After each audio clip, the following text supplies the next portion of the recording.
Sementara itu, Solidaritas Hakim Indonesia menemui mantan Ketua Mahkamah Konstitusi Jimli Asyidiki pada hari Selasa. Para hakim yang tengah protes cuti massal ini menemui sejumlah tokoh untuk memperjuangkan kesejahteraan mereka di Indonesia.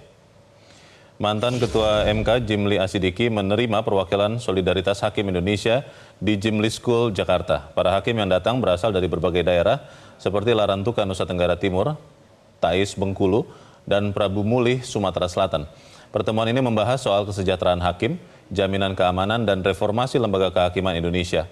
Menurut Jimli, gaji hakim seharusnya lebih tinggi daripada lembaga eksekutif maupun legislatif. Namun Jimli meminta para hakim untuk tetap mengutamakan integritas.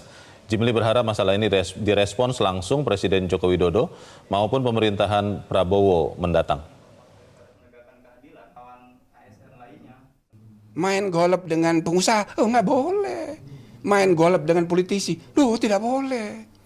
Sebab dunia hakim itu harus berdiri sendiri. Maka penghasilannya harus dipastikan lebih tinggi dari pejabat eksekutif dan legislatif.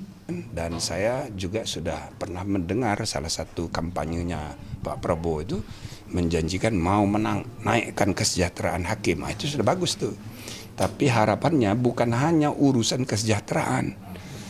Yang harus kita lihat adalah ini masalah yang lebih menyeluruh soal reformasi kekuasaan kehakiman yang harus ditata ulang, di samping soal kesejahteraan. Nah, jadi sekarang muncul lagi ini demo, demo atas nama apa namanya tadi, Gerak Solidaritas Hakim Indonesia untuk cuti bersama. Nah, itu bahasa halus dari mogok gitu loh, mogok nasional. Cuma ini hakim-hakim hebat ini dia halus ini perasaannya, jadi menggunakan istilah cuti bersama, ya kan? Nah, tapi esensinya sama.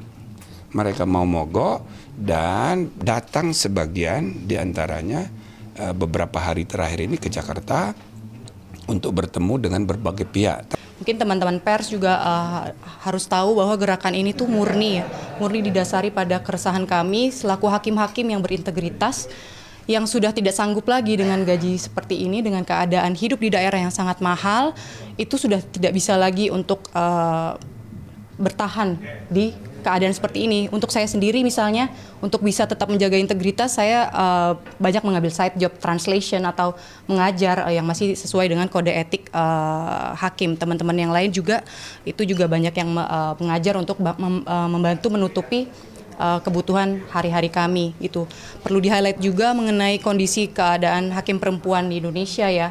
Karena perempuan itu jauh lebih rentan ya, jadi kondisi keuangannya tuh juga sangat-sangat kurang gitu. Misalnya kan, tapi apakah menjadi perempuan udah hakim perempuan gak usah jadi hakim aja, itu juga salah. Karena masyarakat kita itu sangat butuh hakim perempuan yang paham perspektif gender, supaya perkara-perkara yang dihadapi sama perempuan di Indonesia itu pada akhirnya juga ditangani dengan hakim-hakim yang memiliki pemahaman yang tepat dan bisa berempati dengan pengalaman khas perempuan. Jelajahi cara baru mendapatkan informasi. Download Metro TV Extend sekarang.